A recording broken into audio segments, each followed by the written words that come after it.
Hey anime fans, welcome back to another video of the anime talks YouTube channel. और आज की इस video से हम शुरू करने वाले हैं एक नई सीरीज़। हम कवर करनी शुरू करेंगे बोरुटो टू ब्लू वोर्टेक्स की मांगा, और आज हम चैप्टर 1 कवर करेंगे। और जिस दिन मैं ये वीडियो रिकॉर्ड कर रहा हूँ, मैंने बोरुटो चैप्टर 13 के आज स्पॉयलर्स आ चुके हैं और वो मैंने पढ़ लिए हैं। वो सैडली मैं कवर तो नहीं कर पाऊँगा, पर वो स्पॉयलर्स नेक्स्ट लेवल थे इसके।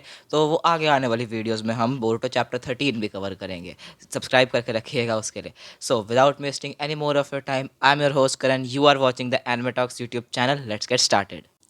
Now before we start covering, मैं दो चीज़ें क्लियर कर देनी चाहता हूँ। पहली कि मैं पूरी वीडियो में यहाँ देखकर काफ़ी बात करूँगा, क्योंकि मैंने यहाँ पर एक डिवाइस रख रखा है जहाँ से मैं मांगा रीड करके आप लोगों को सुनाऊंगा। और दूसरी, अगर आपको बाय एनी चांस नहीं पता है कि इस मांगा में ये सब कुछ क्यों हो रहा है या फिर ये कैरेक्टर ऐसे क्यों कर रहा है, तो मैं डिस्क्रिप्शन में एक शॉर्ट समरी डाल दूंगा कि Boruto chapter 2 blue vortex, Boruto chapter 1 2 blue vortex के शुरू होने से पहले क्या सब हुआ था, पहले क्या क्या कांड हुए थे। तो वो ज़रूर पढ़ लीजिएगा डिस्क्रिप्शन में। सो अब शुरू करते हैं हम चैप्टर कवर करना। मांगा ओपन करती है विद पैनल ऑफ सारादा, जो कि शिकमारू अब 8th होकागे बन चुका है, उससे बोरुटो को लेकर बहस कर रही है, क्योंकि शिकमारू ने बेसिकली बोरुटो पे बार बार अटैक करने की कोशिश की। और सारादा का हमें यहाँ पर कैरेक्टर डिज़ाइन रिवील हुआ है, जो इंटरेस्टिंग है, काफ़ी अच्छा कैरेक्टर डिज़ाइन है। पहले से तो मैं कहूँगा काफ़ी अच्छा ही है। और हमें एक और चीज़ पता लगती है कि कोनोहामारू अब शिकमारू का असिस्टेंट बन चुका है। नाउ पहली चीज़ तो यही कि कोनोहामारू और शिकमारू आपस में क्लोज कैसे हुए, टाइम स्किप पे मुझे लगता है बहुत कुछ हो गया। और दूसरी, इसका कैरेक्टर डिज़ाइन कोनोहामारू का बहुत ही वाहियात लगा मुझे। तो मतलब यंग कोनोहामारू इतना सही बंदा लगता था ना मुझे, उसने बचपन में एक पेन को मार दिया था, और ये क्या कर दिया यार। ये बहुत ही बेकार कैरेक्टर डिज़ाइन है। तो ये दोनों बहस कर रहे होते हैं, सारदा और शिकमारू, बोरुटो को लेकर। बोरुटो को डिफेंड करती है सारादा, और ये कहती है कि उसने बोरुटो ने 7th होकागे को नहीं मारा है, क्योंकि ये ऑमनीपोटेंसी इंसिडेंट का पार्ट है। अगर आपको नहीं पता तो डिस्क्रिप्शन पढ़ लीजिएगा। सारदा बोरुटो को थोड़ा और डिफेंड करती है, और शिकमारू वही अपनी बात पे अड़ा रहता है। वो कहता है कि अगर उसने 8th होकागे 7th होकागे को नहीं मारा तो वो भागा क्यों, उसको भागना ही नहीं चाहिए था। और सारदा यही कहती है कि हमें एक बारी बोरुटो की बात बैठ के सुन लेनी चाहिए, तभी हमें पूरी अंडरस्टैंडिंग होगी कि मतलब कैसे क्या सही है क्या गलत है। और शिकमारू वही उस पर अभी भी उस पर बात पे अड़ा ही हुआ है अपनी। इनकी बहस चलती रहती है, और शिकमारू थक हार कर सारदा को ये कहता है, चलो भाई दफ़ा हो, अपना मिशन पे जा वापस। और सारदा यहाँ से जाने लगती है, और उसको जाने से पहले कहती है, you block head, you don't know anything about Boruto. और पीछे से कोनोहामारू थोड़ा भड़क जाता है, और वो कहता है कि सारदा जुबान संभाल के बात कर, तो 8th होकागे कैसे बात कर रही है। और यहाँ पर शिकमारू एक्चुअली सारदा के लिए थोड़ा वरीड है, और वो उसे कहता भी है ये बात। और सारदा यहाँ पर थोड़ी कंफ्यूजिंग लाइन बोलती है, जिसका मीनिंग आगे मैं तुम्हें समझाऊंगा। वो कहती है कि cause my dad's a traitor to just like Boruto. Now दो चीज़ें मेरे दिमाग में आई ये लाइन पढ़ने के बाद। पहली, कि सारदा को कैसे पता कि उसका बाप ट्रेटर है। हम सबको पता है कि सासके एक टाइम पे ट्रेटर था, जिसने लीफ विलेज को बिट्रे किया था। पर सारदा को ये बात कैसे पता? हाँ, क्योंकि हमने तो नारुतो शिपुडन देखी है, सारदा ने नहीं देखी। तो या तो यही, इसकी एक ही पॉसिबिलिटी है कि सारदा ने टाइम स्किप के अंदर उचिहा का पास्ट जान लिया, या उसके पास्ट के बारे में पढ़ लिया। तो क्या उसको इटाची उचिहा के बारे में भी पता है? क्या उसको मादरा और ओबिटो के बारे में पता है, जो 4th वॉर में जिन्होंने पूरे शिनोबी वर्ल्ड को मतलब ऑलमोस्ट ख़त्म ही कर दिया था? तो भाई ये तो बहुत ही इंटरेस्टिंग चीज़ है एक। सारा जाने से पहले शिकमारू की थोड़ी सी और बेइज्जती करती है, और वो उसे कहती है, Lord Seventh once brought my dad back who had gone rogue and committed great crimes. My role model is Lord Seventh, not you. उसने शिकमारू को बेसिकली ये कह दिया कि भाई तू होकागे बनने के लायक नहीं है, अगर तू लोगों को इंस्पायर नहीं कर रहा है। भाई सारा टाइम स्किप में बहुत ज़्यादा बदल गई है। इसके बाद हमें एक बहुत ही प्यारा पैनल दिखाया था। प्यारा तो नहीं, वैसे तो इमोशनल ज़्यादा है ये पैनल। हमें दिखाए जाते हैं हिनाटा और नारुतो, जो वही डाइकोटन वाले डायमेंशन के अंदर सील्ड है, वो स्क्वायर बॉक्स वाली जो डायमेंशन है उसमें। और यहाँ पे कवाकी उन्हें देखने आया हुआ है। या नाउ यहाँ पर एक और बात मेरे दिमाग में आई थी। पहली के कवाकी यहाँ पे पहुँचा कैसे? ये इश्की की डायमेंशन है, और वो इस टाइम इश्की की ही पावर यूज़ करके यहाँ पर खड़ा है। पर इश्की कभी खुद उस डायमेंशन में नहीं पहुँच पाया है, और वो सिर्फ चीज़ें रख पाता था वहाँ पर, और लोगों को भी नहीं रख पाया वहाँ पर। नारुतो हिनाता को उसने कैद कर दिया। तो मतलब टाइम स्किप वाला कवाकी क्या इश्की से भी ज़्यादा पावरफुल है? और एक और बात, हमें कवाकी का भी पूरा कैरेक्टर डिज़ाइन रिवील कर दिया जाता है, जो काफ़ी सही है, काफ़ी ड्रिप्ड आउट लग रहा है कवाकी। इसके बाद शारदा शिकमारू के ऑफिस से बाहर आ गई है और यहाँ पर हमें सुमेरे का भी पूरा कैरेक्टर डिज़ाइन रिवील कर दिया जाता है, जो काफ़ी अच्छा कैरेक्टर डिज़ाइन है सुमेरे का भी। और इन दोनों के बीच में एक कॉन्वर्सेशन है जो एक्चुअली तो काफ़ी लंबी है, पर मैं आपको उसको शॉर्ट में ही एक्सप्लेन करूँगा। नाउ इनकी कॉन्वर्सेशन बेसिकली उस ओमनीपोटेंसी इंसिडेंट के बारे में ही रही है। वो यहाँ पर डिस्कस करते हैं कि मेमोरी के साथ छेड़छाड़ होने की वजह से हम पागल हो गए हैं लोगों की नज़रों में, क्योंकि उन लोगों के लिए अब कावाकी उज़ुमाकी बन चुका है, जो अब नारुतो का बेटा है, और बोरुटो एक मतलब एक ट्रेटर बन चुका है जिसने नारुतो को मार दिया और नारुतो के बेटे को मारने की भी कोशिश की। और लोग इस चीज़ को स्टार्टिंग स्टार्टिंग में डाउट कर रहे थे दो चीज़ों की वजह से। पहली तो ये थी कि जो मोमोशिकी था वो सबको पता था नारुतो के बेटे बोरुटो के अंदर सील्ड है, और जो कारा के एक्सपेरिमेंट हुए थे वो इविल ऑर्गेनाइजेशन, वो हुए थे कवाकी के ऊपर। तो इन दोनों चीज़ों की वजह से लोग अपनी मेमोरी को थोड़ा डाउट कर रहे थे कि कुछ ना कुछ तो गड़बड़ हुई है, ये एकदम से नहीं हो सकता। एंड हाँ, ये जो ओमनीपोटेंसी एबिलिटी है ये टाइम के साथ साथ पावरफुल हुई है, क्योंकि लोग इसको स्टार्टिंग स्टार्टिंग में डाउट कर रहे थे, अब उनके मन में बिल्कुल डाउट नहीं। अब अगर तुम उन लोगों को जाके कहो कि बोरुटो नारुतो का असली बेटा है, तो वो लोग बिल्कुल मानने से इनकार कर देंगे।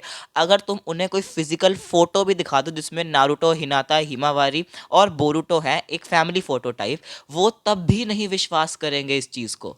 इसके बाद सुमिरे और सारदा दोनों चले जाते हैं आइडा और डायमंड के पास, जिन दोनों ने बेसिकली ये कांड किए हैं, सिबलिंग्स ऑफ डिस्ट्रक्शन हम इन्हें कहेंगे।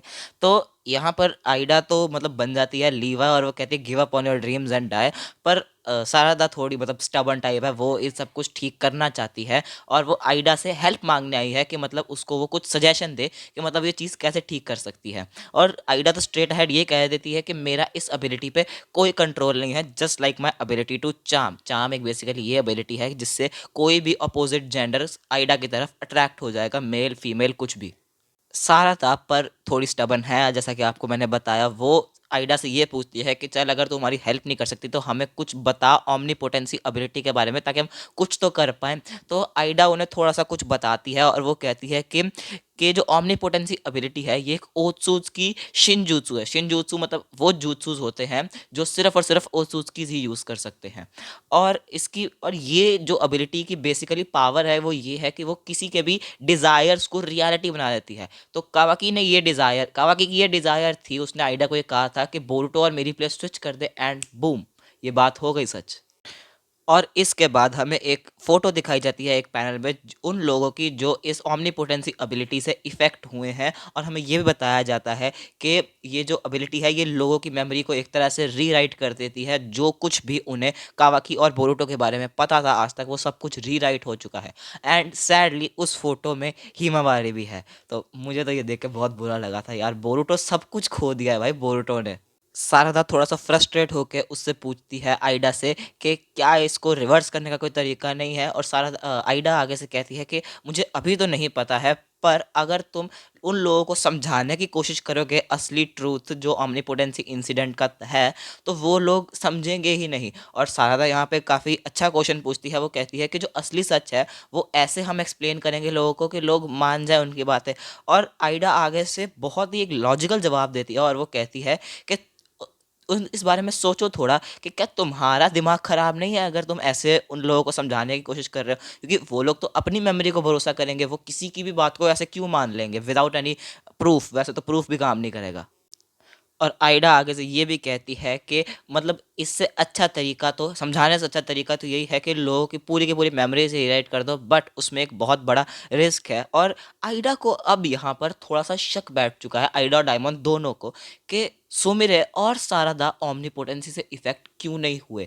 तो ओमनीपोटेंसी से इफेक्ट सिर्फ दो लोग नहीं होते हैं, पहले जो ओत्सुत्कीज होते हैं, दूसरे जो आइडा के बहुत क्लोज सिबलिंग्स होते हैं जैसे डायमॉन है। तो इन दोनों में से कोई भी शारदा और सुमिरे नहीं है, और अब इनको शक बैठ चुका है। और इसी टाइम पे सुमिरे को शिकमारू की एक कही बात याद आती है कि अगर शिकमारू उन्हें बेसिकली ये कहता है कि अगर आइडा को पता लग जाता है कि तुम उसकी ओमनीपोटेंसी से क्यों इफेक्ट नहीं हो रहे हो, मेक श्योर करना कि तुम्हें पकड़े ना जाओ बस तुम, स्पेशली डायमंड के हाथों, क्योंकि वो उसके पास एक ऐसी एबिलिटी है कि अगर तुम उस पर कुछ भी चीज़ जैसे तुम एक मुक्का मारोगे उसे तो तुम्हें खुद लग जाएगा। तो ये बहुत एक ब्रोकन एबिलिटी है जो किसी को भी मतलब हरा सकती है। अभी ये तो बहुत स्ट्रांग है भाई ये डायमंड तो। और एक और नोटिस करने वाली बात है कि जो ओमनीपोटेंसी और चार्म है, ये दोनों ही सुमिरे और सारदा पे काम नहीं करते हैं। और सुमिरे को थोड़ी और बातें याद आती है शिकमारू की कही हुई, और शिकमारू उन्हें बेसिकली ये बताता है कि जो लोग इन दोनों एबिलिटी से इफेक्ट नहीं होते हैं, सिर्फ और सिर्फ वही लोग आइडा को आगे जाकर मार सकते हैं। तो अगर कभी भी उन्हें ज़रूरत पड़ती है आइडा को मारने की, तो सारदा और सुमिरे ही मार सकते हैं आइडा को। पर अगर वो पकड़े गए डायमंड से तो टाटा बाय बाय। एंड इसके बाद सीन शिफ्ट होता है हमारे कवाकी पर, जो मित्सुकी के पास खड़ा है। और मित्सुकी तो वही अपने मतलब गुस्से में बैठा है कि मुझे बोरुटो मिल जाए, मार दूंगा उसे मैं। और और कवाकी उसे यही बोलता है कि भाई चिल मार, बोरुटो मुझे नहीं मार सकता, मुझे बोरुटो कुछ नहीं कर सकता। अगर वो कोनोहा की सेंसरी टीम को धोखा देकर कहीं से अंदर आ भी जाता है कोनोहा के, तो वो मुझे धोखा नहीं दे सकता, क्योंकि ओत्सुत्सुकी एक दूसरे को डिटेक्ट कर सकते हैं कहीं से भी।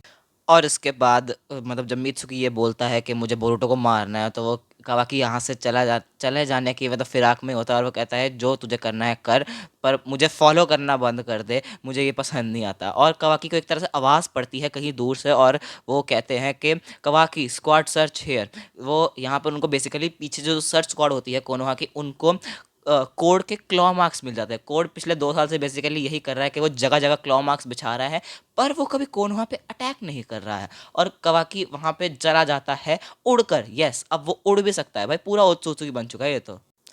एंड यहाँ पर मित्सुकी कवाकी के जाने से पहले उसको एक बात बोलना चाहता होता है, पर कवाकी दिल से उड़ के वहाँ से चला जाता है। और वो अपनी बात कहता है, but Kawaki you are the sun shining brightly upon my moon, aren't you Kawaki. तो वो अपनी थोड़ा सा अभी अपनी वो फिलॉसफी जो अपने जीता है अपनी फिलॉसफी पे, उसको डाउट करना शुरू हो चुका है। पर उससे उसको सन वाली जो वाइब नहीं आती बेसिकली, तो जैसे उसको बोरुटो से मिला करती थी एक टाइम पे। क्योंकि इसकी यही फिलॉसफी है कि मतलब मैं खुद से शाइन नहीं कर सकता, बिकॉज ऑब्वियसली जो मून होता है वो सन की लाइट रिफ्लेक्ट करके शाइन करता है, अर्थ से जब दिखता है ना मून। तो इसी फिलॉसफी पे वो जीता है, तो उसको बोरुटो से वो वाइब आती थी सन वाली अपने, पर कवाकी से उसको नहीं आ रही। इसके बाद हमें एक सीन दिखाया जाता है हिमावारी का, जो ट्रेनिंग कर रही है टीम 10 के साथ, और वो चोचो के साथ बेसिकली उसकी एक फ़ाइट हो रही है। और वो काफ़ी अच्छी उसको फाइट देती है, बट वो एंड में आकर हार ही जाती है, क्योंकि वो बच्ची है यार वो अभी। और पूरी टीम 10 उसे अप्रिशिएट करते हुए कहती है कि तूने काफ़ी अच्छा किया, तू है तो 7th आगे की ये बेटी आफ्टर ऑल। तो उससे एक बात पूछता है साई का बेटा, मेरे को उसका नाम भूल गया है अभी। साई का बेटा उससे एक बात पूछता है कि हिमावारी तो इतना स्ट्रांग क्यों बनना चाहती है। और वो बोल देती है यहाँ पे कि आई वांट हेल्प बोरुटो। ये बात सुन के पूरी की पूरी टीम 10 शॉक में हो जाती है कि इसने ये क्या बोल दिया और ये क्यों बोल दिया इसने। और ये सभी लोग उससे पूछते हैं कि बोरुटो को तू क्यों हेल्प करना चाहती है, उसने तेरे पापा को मार दिया और उसने तेरे बड़े भाई को मारने की भी कोशिश की। और हिमावारी उन्हें आगे से ये बात कहती है कि बोरुटो ऐसा कभी नहीं कर सकता, क्योंकि उसने एक बारी मुझे और मेरे पापा को बचाया था। और वो ये चीज़ सेंस कर सकती है कि उसके डैड यानी कि नारुतो उजुमाकी अभी भी जिंदा है। Himawari is strong right now. Okay, आगे चैप्टर्स में ये बहुत एक चीज़ करती है, मैं स्पॉइल नहीं करना चाहता तुम्हारे लिए। मैंने जस्ट अभी ये वाला जो पैनल है ये दोबारा एक बारी पढ़ा, और एक बारी एक चीज़ नोटिस की मैंने कि जो हिमावारी यहाँ पर बात बोलती है कि बोरुटो ने उसके पापा और उसको बचाया था, वो एक्चुअली यहाँ पर डेल्टा वाली फाइट की बात कर रही है, जब कवाकी ने अपना ऐसे कारमा आगे करके नारुतो और हिमावारी को बचाया नहीं था, उसको एक तरह से शील्ड कर लिया जैसे।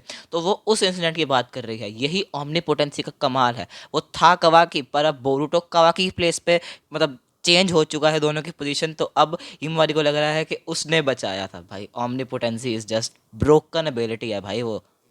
इसके बाद सीन शिफ्ट होता है हमारे कवाकी पे, जो इश्की की डो जूत्सु यूज़ करके कोड के जो क्लॉ मार्क्स है वो उनको इतना श्रिंक कर देता है कि कोड उसमें से बाहर ही ना आ पाए। पिछले 2 साल से बेसिकली कवाकी और सारे जो सर्च यूनिट के निंजास हैं कोनोहा के, वो यही कर रहे हैं।